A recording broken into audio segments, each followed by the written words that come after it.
Welcome to PausePoint, the podcast, your ultimate destination for reclaiming your time, revitalizing your spirit, and saying no to burnout. I'm Felisa Wiley, CEO and founder of PausePoint, and I'm here to ignite your journey towards a more balanced and mindful life.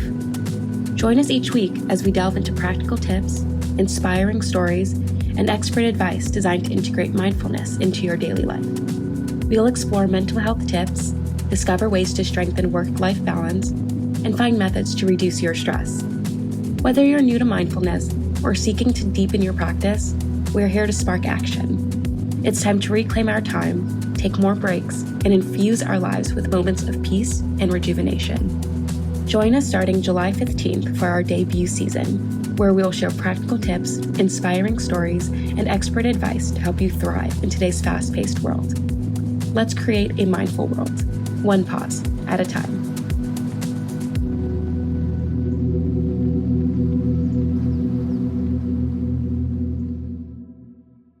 In this episode of PausePoint the podcast, we are joined by Daniela Wolfe, a seasoned social worker with 27 years of experience specializing in mindfulness, self-care, and stress management.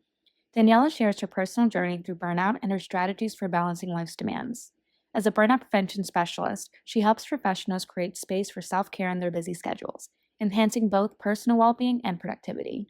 Join us as Daniela offers practical tips and deep insights into turning everyday stress into moments of calm and resilience. Welcome to PausePoint, the podcast. Daniela, it is so nice to have you here. Can you please give us a little bit of introduction? Sure. Thank you so much. My name is Daniela Wolfe. I'm a social worker by trade. I've been doing social work for about the last 27 years. Clinically trained in all things mindfulness, self-care, stress management, coping skills, and all of that. I'm also a mom of two.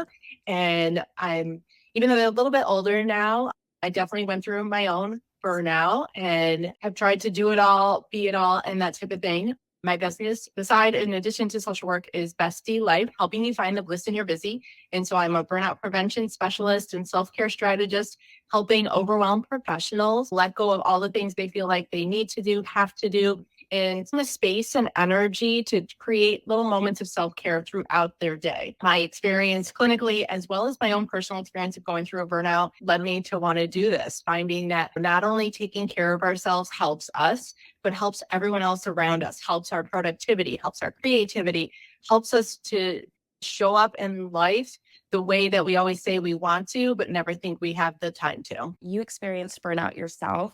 Are you comfortable sharing your story about how you realized what you were doing wasn't working, the signs that you saw, and how you were able to actually stop and take action? Absolutely. So like I said, my kids are older now. They're 22 and 18, but when they were younger, about 4 and 6 months old, I went through a divorce.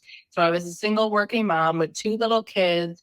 And like I said, I was trying to do it all, be it all. I wanted to show that I was capable, that I could handle it.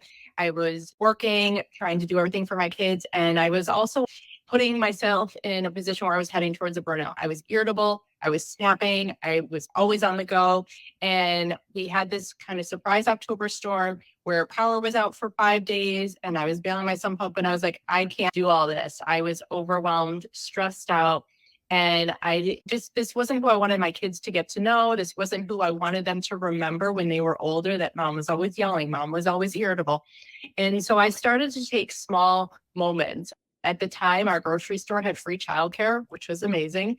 So I would put my kids in the childcare. And it was hard initially to let go of some of that guilt of feeling like I should be with them. I wasn't doing enough if I wasn't with them. I used childcare at the gym. I started a simple gratitude practice, even of listing 3 things each day I was grateful for.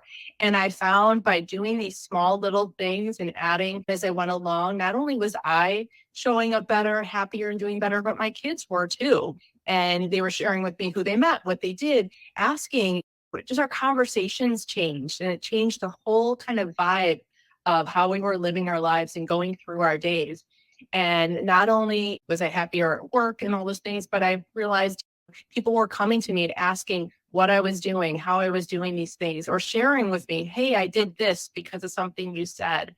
And I realized I think we're all looking for that validation and permission to take that time for ourselves and not feel bad about it and realize it's to the benefit of everyone around us. What are 3 things that you're grateful for today? There's obviously always the big things, my family, my health, things like that. But I found when it came to the gratitude practice, finding the small moments within each day not only whether I live in the Northeast, so sometimes having one of those moments, somebody held the door for me. I got to have my favorite smoothie that day. Finding those moments. Today, I'm obviously super grateful to be here with you and have the opportunity to make a new connection, to share what I know.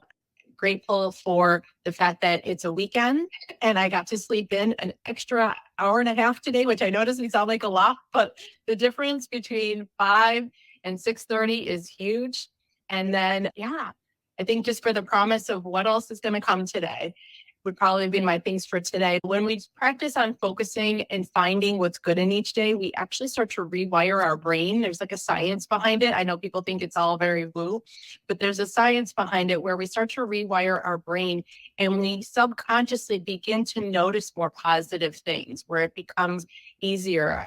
I always like the analogies like when you decide, oh, I'm going to go buy a minivan. And then all of a sudden you start seeing red minivans everywhere. And it's not because there's more of them, but because we activate a part of our brain called the RAS, the reticular activating system. I get a little sciencey, sorry, a little geeky on it. No, it's okay. I love to hear the science. And we activate that part of our brain where then we start to notice more of those moments. And so that gratitude isn't just at that moment where we're listing things out, but it becomes more a part of who we are. I do recognize one, yes, it is amazing to just be grateful for the small things. The more grateful and receptive you are to good things, the more good things that you see. But can you talk more about the science behind that? Yeah, like I said, it's a simple science where once we start doing these different practices, whether it's gratitude, whether it's, we start retraining our brain to think in a different way. And I always believe that when we think differently, we feel differently. And when we feel differently, we act differently. So by starting with that thought process, changing our brain, whether it's through gratitude practice and activating that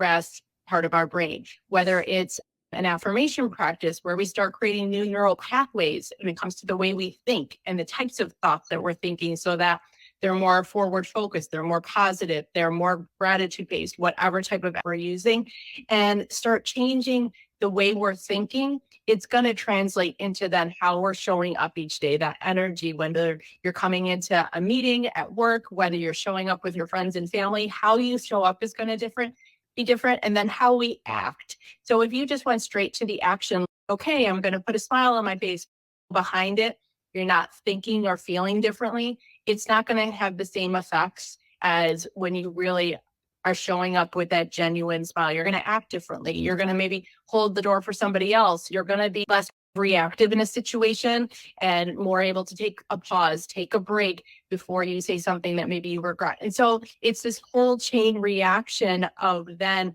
not just an internal thing, but it's externally spreads to everything else around us. I'm so curious. I know that you experienced this level of burnout to the point where that you realize, you recognize that you needed a change. What were the first steps that you did?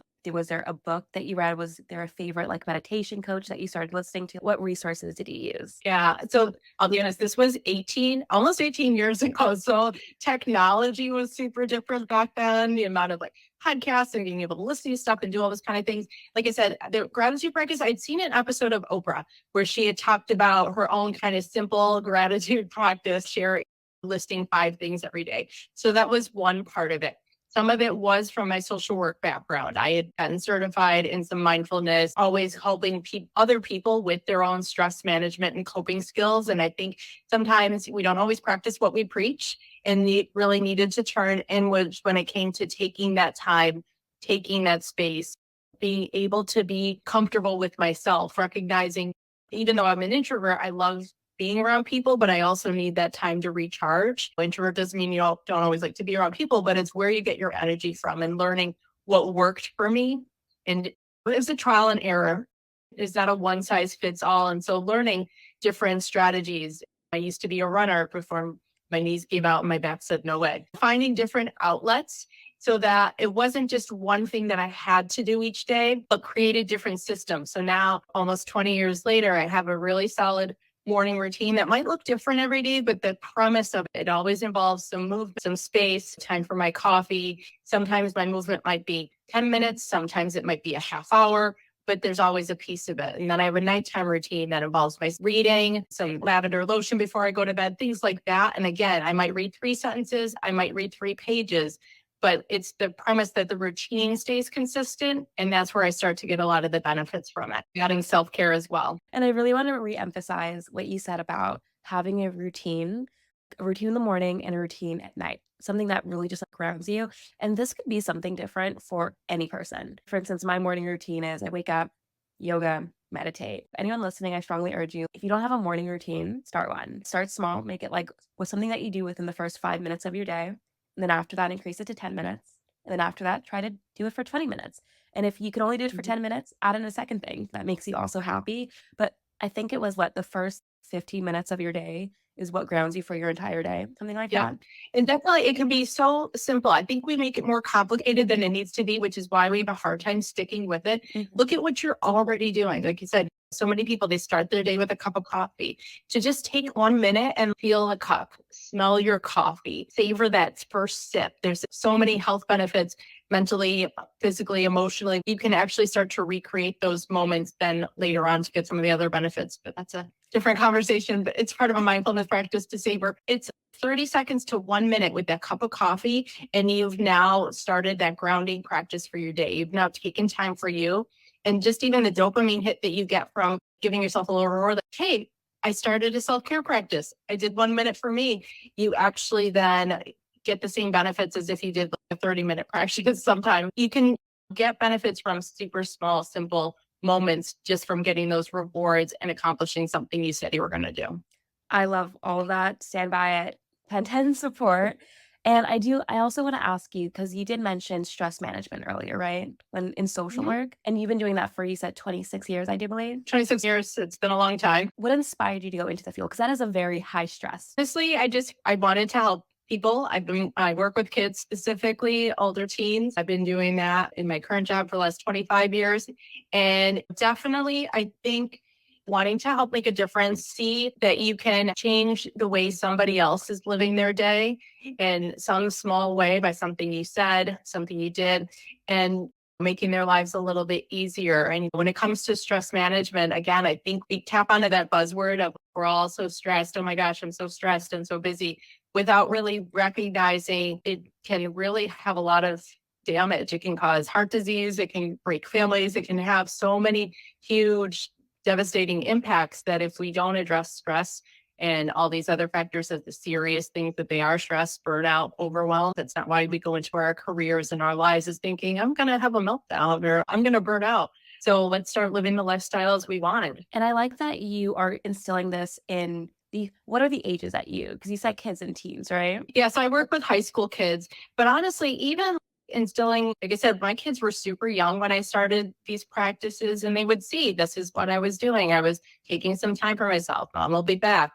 And now they're 22 and 18. And I've seen how it's impacted their ability to navigate life, handle stress, build their own resilience and coping skills and things like that. I can even remember once my son was in middle school and I was having a rough week and I came home one day and he had made me homemade hummus and had a little tray set up. And he's like, Mom, you've been having a really rough week. You need to take some time for yourself. He's working full time. My daughter's in college and they use these skills, whether it's going for a run, taking time to journal and get their thoughts out of their head, finding someone to talk to. They've learned that they need these self-care and stress management strategies in order to be successful. It's not hustling and getting good hard. It's about being able to have some fun, go on vacation, and all those other pieces are always taken seriously as well. It's amazing that you were able to instill that in your children. When you say you work with high schoolers, is this like individually or do you actually work with a school? I'm in a school and yeah, even our elementary school, we started teaching how kids to take mindful moments, mindful breaks, all those kind of things. The landscape is changing when it comes to realizing if we don't talk to kids about these things and teach them, they're going to grow up into stressed out, overwhelmed, and burnt out adults. And what year did you really start noticing the shift within the school systems? Some of it I've been doing, I go into classes and talk about anxiety and stress management, depression, obviously, recognizing and normalizing conversations about our mental health, building our mental fitness.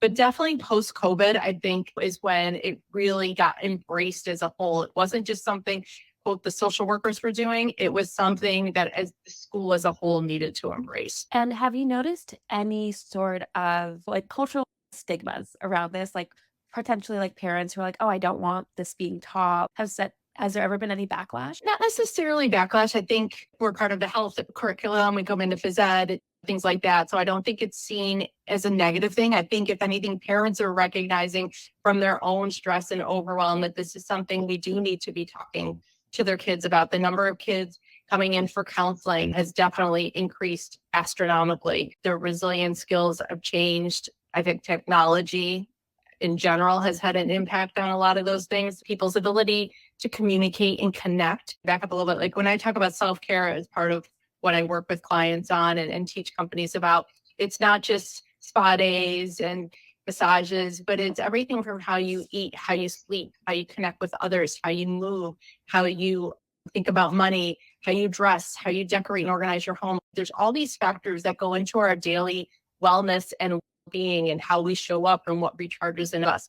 And so when we start to have deficits in, say, how we connect, how we're eating, how we're sleeping, you think of the impact that even like a couple of days of that can have, let alone months and years of your lives. And so rebuilding those essential pillars of how we take care of ourselves, where I come from, at least. I'm really happy that people are receptive. And I ask that only because I grew up in the Caribbean, so St. Thomas, Virgin Islands, and mental health is not talked about. To this day, it's stigmatized. So when I started noticing these signs of like anxiety and depression in me, and I was like, what's going on? I've never felt this way before. I didn't really have an ability to talk to my family about it because they'll be like, oh, just get over it. It's like the Caribbean way where like we certain things you just do not talk about. It's really refreshing to hear that in school systems, kids are having these conversations and they are able to learn about like anxiety and like stress management, and they are better equipped to be in a job than I was when I was entering the workforce. There's more hope now and more awareness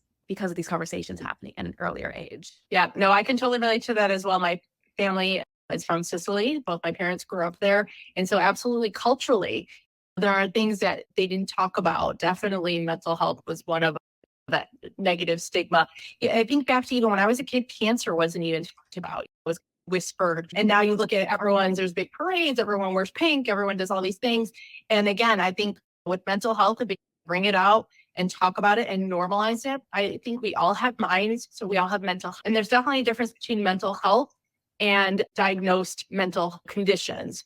And so we all have mental health and wellness. And just like we talk about physical health and physical wellness, and we build our physical fitness, like we go to the gym, we work with the trainer, those kind of things. So to build our physical fitness, it's the same as building our mental fitness. We build our resilience, we build our coping skills. It doesn't mean life's not going to happen or we're not going to have a bad day or we're not going to feel good, but we have the strength and the skills to then be able to work through it. And again, the more we normalize, I have a headache, I go see a doctor. I have a stomach ache, I have a toothache, I go to the dentist. Emotionally, I'm not in a great place. I might need to talk to somebody. I might need to talk to a doctor, and normalize all of those things. I think is going to help all of our society in leaps and bounds. But breaking those cultural barriers is definitely a hard part of it. Once again, just like talking about it, I will literally talk about mental health with anyone. And it's so funny because you know how some people ask you, how are you doing? And you are like, oh, I'm fine. No, I will tell you like how I'm doing. Do not ask me because I will be open and honest. The more we normalize it, the easier it's going to be for people to feel comfortable accessing help and break down all those barriers.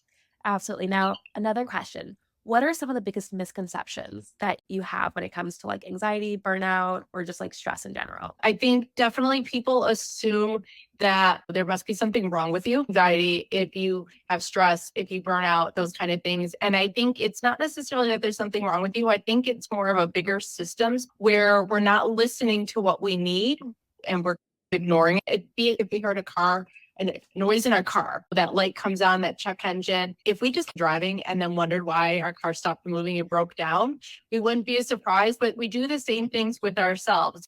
There's our own internal check engine lights and things like that. And we just ignore them. We don't ignore our phone battery, but we ignore our own personal batteries, those kinds of things. The stigma isn't that there's something wrong with us. It's just that we need to take care of ourselves the same way we take care of the other things in our world, whether it's our house, whether it's our car, whether it's our phone. Those systems need to be in place for our personal lives and our personal selves so that we can show up to our jobs better, show up for our family better. Recognizing that taking a break, taking a vacation, taking time off, even taking small moments to go actually eat your lunch or take a walk outside during your lunch hour isn't one of those things that people are like, oh, must be nice. Yes, absolutely it is. And come join me. Let's go do it together. I heard a quote that said that phrase must be nice is an arrow pointing in the direction you need to go yourself if you find yourself saying that. And so that's the thing. We need to get rid of that guilt and pressure to keep hustling. There are some countries that I know are great at taking the 4-day work weeks, taking month-long vacations, taking that space to really recharge. But I don't think it always has to be large blocks of time. It can be done in 10, as small as 10-minute increments throughout your day, every single day. And being able to integrate that, being able to take care of yourself isn't always a calm Zen experience. It could be laughing with a group of friends. It can be talking to others. It can be connecting. It can be watching a favorite show. There's so many different ways to let go of that stress and that anxiety and work through things so you don't get to a place of burnout, that when we normalize it, we realize we're achieving more, we're creating more, we're more successful than we thought than if we kept our head down and kept moving. By the way, you're the queen of one-liners. Listening back, you said the arrow pointing your direction, that's probably where you need to go. Find bliss in your busy. We all have minds, which means we all have mental health. I'm writing as many as I possibly can, but you are the queen of one-liners. It's amazing. So I love quotes. And so I have a whole quote wall in front of me of like things I downloaded and printed from Pinterest. Okay. I just love quotes. Like I surround myself with them. I love that. And I love how you could just easily be like, oh, this one too. No, that's awesome. But I want to go back because I know when you were talking about your own story with burnout, you recognize signs of like irritability. What are some other signs that people need to be paying attention to? There's a ton of them actually. And definitely there's the classic ones where you're like run down, you're tired, you're not motivated. When it comes to being burnt out, I have another analogy. That's another thing I do is I have a ton of analogies. So the difference between being stressed and burnt out. If you imagine a bonfire, stress is you keep putting more logs on the fire and it's blazing bigger and bigger, right? And you just add another thing to the fire and it gets bigger, and that's stress. You're adding more and you're making it bigger. Burnout is that place then where it's just those gray embers. There might be a little smoke. You might be able to stand and get a little orange glow, but for the most part, you can't get that fire back. The spark is gone. And so when you push yourself from stress to a place of burnout, that's where you've lost your ability to create, to show up, to be productive and that kind of a thing. To think of that difference, because we all have stress. It's not about eliminating the stress, but about managing it so that the fire stays constant versus getting to the place where you've burnt out the logs and there's nothing left to give. But I know that wasn't totally your question. That's slow burn. We don't want it to get too big. And it's okay if we get like a little bigger blaze in a moment of passion and excitement and enthusiasm, but we never wanted to get, we don't want to burn the house down either. Exactly. And definitely burnout, it can look like fatigue. It can look like lack of motivation. It can look like overachieving. Like you keep winning, you keep getting that next promotion, that next award, that next achievement, but you never just stop and stay and appreciate that. You keep striving for the next thing because you're always looking for the next kind of milestone to validate you, to get that value from. It might be perfectionism, where you feel like everything always has to be perfect. I was the type that felt like I needed to do it all and be it all. In order to show that I was capable, I actually had to do everything I was capable of rather than, yeah, I can do that, but I'm going to delegate it. I'm going to ask for help. I'm going to do those kind of things. When it comes to burnout, especially when I talk to entrepreneurs, a lot of the things they don't realize is burnout doesn't always come from the things we don't like, whether it's a job that's too hard, too long, too many tasks. Because when we don't like something, we do know how to pull back and take space from it. Burnout can also come from the things we're passionate about, whether it's our own business, our kids, a relationship, the thing that we love spending tons of time in and don't want to take breaks from. I can remember talking to my mom and she was like, oh my gosh, you're my first adult conversation in 3 days, because she was just so all in on her kids. When you think of a new business, I could spend hours in my business and just keep working on it because I love it. I'm having fun, but we're losing that roundedness. We're letting go of our boundaries. And when we let go of our boundaries, it's where we can also set ourselves up for burnout. So there's a bunch of different ways that this can look, that this can show up. But that's why if we start with looking at how we spend our time, looking at our tasks, looking at how we're thinking about different things, delegating our time differently. I use an Eisenhower matrix when I work with people to figure out what's really important and urgent, what's important but not urgent, what's urgent but not important, and what needs to leave completely, to really then start creating a day that has spaces intentionally scheduled in. So whether one, life happens and you need that extra space so that you're not feeling rushed and overwhelmed, great, you've got it. Or now you've got free time throughout your day to do something for yourself, whether it's go for a walk, call a friend, listen to a book, whatever you like to do, you now have space throughout your day to do that. So you touched on two things that are strong values that I hold near and dear to my heart: intention and reflection. Before I started getting to being in the present moment and being more just like aware, I just did. I was just on the go, just like doing. And I can't tell you what I was doing or why I was doing it because it lacked intention behind it. And I never really reflected upon the moment. So my intention practice has really helped me just reground myself. And it's also helped me appreciate more. Because now that I do, I'm like, okay, even before I started this interview, I said for myself in my head for like 30 seconds, I'm going into this. I'm excited to talk to Daniela. Here's what I want to talk about. And now we're going to go. Instead of just jumping in here and be like, blah, blah, blah, blah, blah, blah. I'm like, no, this is the intention. I want to give you all of my attention. But I have to remind myself to do that sometimes. Do you ever find yourself like doing that as well? We can get so caught up in our lives and just the doing, especially, at least I have the perspective of I was a mom with kids. So we had soccer, we had lacrosse, we had activities. I had to remember that it was picture day tomorrow. So I didn't let my daughter paint her hair green, which I did do because I forgot it was picture day. If we can get so caught up in all these things and running everybody else's schedule. There's a book called Fair Play. I think it's Eve Radamsky, where she talks about in relationships in general, whether it's partner, work, things like that, when recognizing the invisible load that we carry in addition to all the things we're doing. And like you said, if we don't take a moment and have that intention when we're doing something, whether it's being with other people, being with ourselves and not hopping on our phone, enjoying that cup of coffee and being intentional with enjoying that moment, all that intention helps us really be present and grounded in the moment. There's a phrase that says, when it comes to breathing, part of why people talk about that practice is you can't take a present breath, or you can't take a future breath, and you can't take a past breath. You can only take a current present breath. And so to be able to have that intention and be present in the moment, which is definitely the process of mindfulness, is going to help you let go of all the other thoughts. You can only have one thought at a time, but when you decide intentionally what that's going to be, you have the power to then allow for what you want in and what you don't want in. And I also want to go back to something that you talked about, I think maybe 10 minutes ago. I don't remember.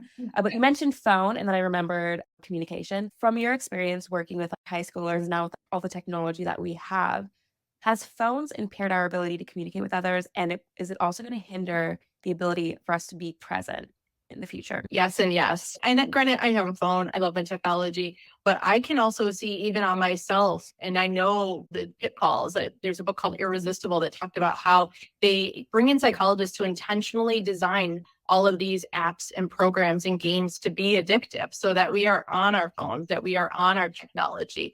And I'm guilty of losing 2 hours of my life to TikTok, just like anybody else, even though I know better. And so it definitely changes the way we communicate, whether it's kids now, unfortunately, they think if you call somebody that's aggressive, I've had somebody say that to me once, like, why would you call them? That's so aggressive. Just text them. And I was like, what? But just the way they think about how they communicate. I hear even things like using caps, using certain punctuation. They see from a very different way. Back when I was a kid, people had landlines at home. You had to go through somebody's mom to see if they were home to talk to them. Kids even used to just show up at someone's door and be like, you want to come out and play? Nobody does that now. They have scheduled events. They have activities. They have teams they're part of. Everyone's part of something. And so they've lost some of, I think, that just casual, informal ability to connect in certain ways. There's definitely just a different way of communicating. I don't want to judge it necessarily as all bad or all good, but it's definitely different. And being able to recognize what pieces do we still need to integrate so that we don't lose our ability to connect when we're dealing with something hard, rather than talking to somebody, they might just go on their phone and Google it or look it up or have a conversation with somebody that they've never met before, and are getting just different ways of processing information and working through things than possibly generations in the past. You're bringing up a subject that I've actually been thinking about writing a blog post on, like how communication and language changes over time and how that relates to being in the present. Because as you were talking about, one, using all caps, that could be aggressive. Don't call, text, use this emoji over that emoji, and how different like symbols are changing.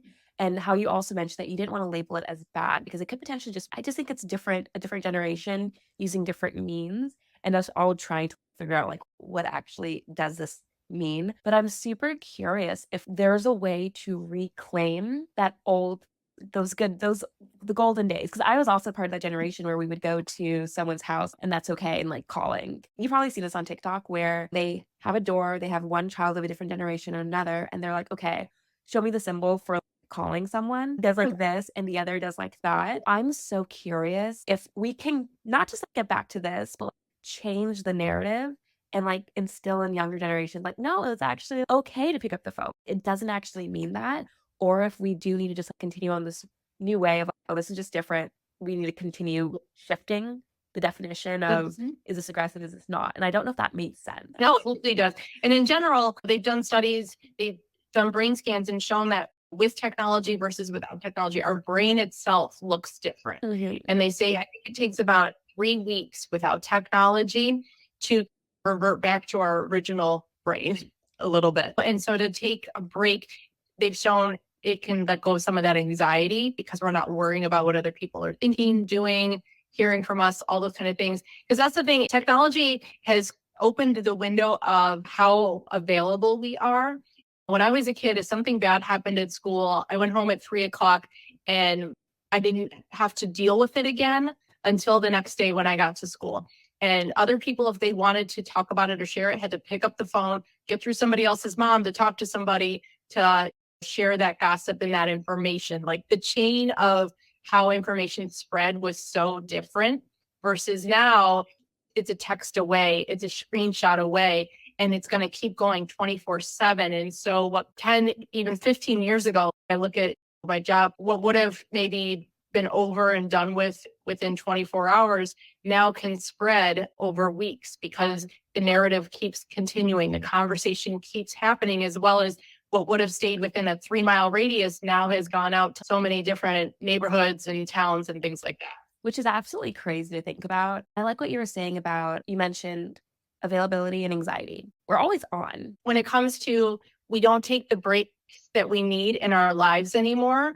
And again, that ties back into the mindfulness and those moments and taking care of ourselves. Our mental health and wellness never gets a break. It's always stressed. It's always on. It's always adding more versus just being able to detach and take some space from it all. My kids, they used to argue with it. Now they're older and they do what they want with their phones, but at night their phones used to be downstairs. Mine is still downstairs at night and I don't see it again until I get up the next day. But being able to take a space, people now, they use them as their alarm, so it's always right next to us. We never take a break. There's always that next ping, that next ding, that next notification. And even if it's good news, just the fact that we're not taking a break from things, we never take that space to detach is a part of it. Those notifications, that quick dopamine rush, we are addicted to it. Oh yeah. I think we're all just like addicted to technology now. I used to use a map to this intersection, look for this sign, and I'd be there like looking. And now the phone, just like, go turn left right there. I don't know how to get around my own like city. Yes, exactly. And that's sad. We used to have the triptych where you turn the page, 3 more pages till we're there. But you were saying something, definitely when it comes to those pings and those notifications, I do this activity with my students sometimes just to see, because they're like, oh, I didn't look at it or things like that. So I did this activity where they have to write this sentence or my name is blah, blah, blah, blah. And every time I blow a whistle, they have to start the sentence over again. And so I would do it and they might get 3 seconds in and I blow the whistle. Then they might get 5 seconds in, but I blow the whistle again and they have to keep starting it again. And we don't realize that when we have our phone near us and those things are happening, even if we're not checking them, mentally, we've left whatever we were doing and we've gone to that ping. And then the time it takes to come back every single time, we're losing our productivity because that focus goes to our ping, even if we're not checking it. When they can physically see it, when I get to the end, I'm like, all right, how many of you completed your entire sentence? And maybe one person, 2 people can raise their hands. And it's not that they did anything other than the whistle blew and they had to start over again. And it's the same thing when it comes to those notifications. Whatever you're doing, you mentally, subconsciously leave, even for a fraction of a second, and have to restart your train of thought every single time. I'm so happy that you're saying this because I tell my colleagues and my friends all the time, context switching and multitasking, you're actually not getting anything done.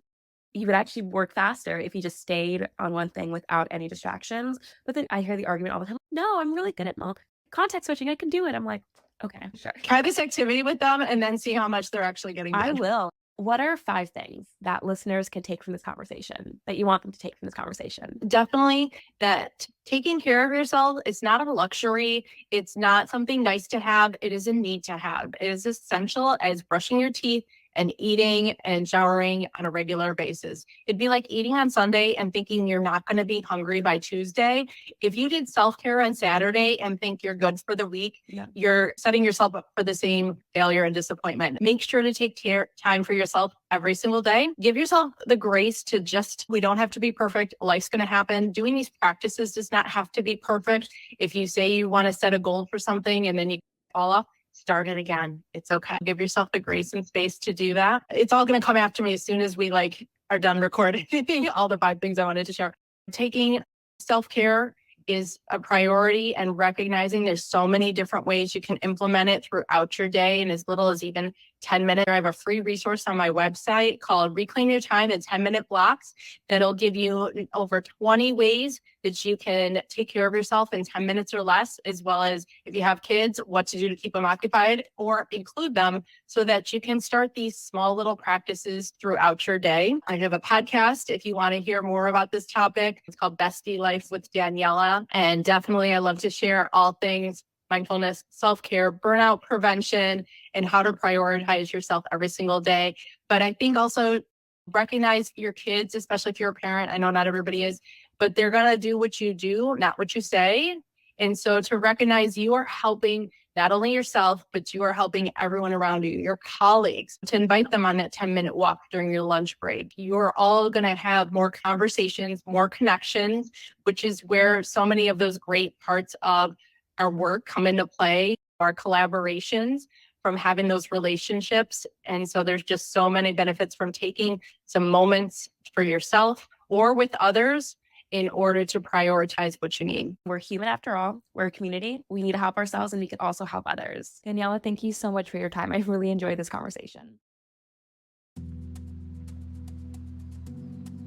Thank you for joining us for today's episode of PausePoint, the podcast. Our debut season is packed with enlightening conversations featuring thought leaders, burnout prevention specialists, authors, and mindfulness coaches. Together, we delve into topics like effective stress management, burnout, goal setting, and transformative mindfulness techniques. PausePoint is dedicated to enhancing well-being by seamlessly integrating mindfulness into your daily routine. Our innovative tool syncs with your calendar to identify optimal times for mindfulness breaks, making mindfulness an integrated part of your day without disrupting your schedule. Your journey to a more balanced life starts here. Thank you for listening, and don't forget to visit pausepoint.io to begin your mindfulness journey today. We look forward to having you with us next time.